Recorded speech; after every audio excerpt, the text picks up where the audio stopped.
যাদের সংগঠনের মধ্যে যাদের গঠনতন্ত্রে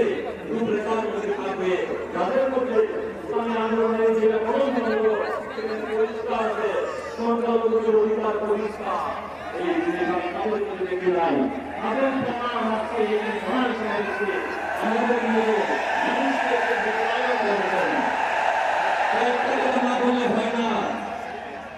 আমাদের অনেক ভাই ইসলামী ফাউন্ডেশনে আপনার বাঙালি ভাই আমাদের টাকা করে আছে 54 বছর ধরে মানুষ যখন মারা যায় তখন তার শেষ ছিল আপনারা আমি আর অনুষ্ঠানে বলছিলাম ভাই সবার থেকে একটাই কুল্লু নফসিন যায়িকাতুল মাউত বিষয়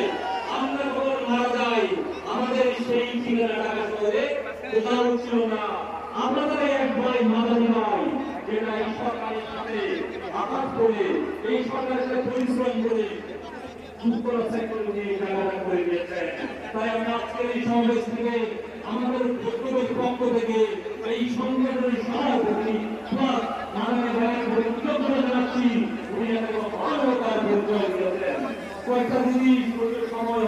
অনেক কম না বলে হয় না।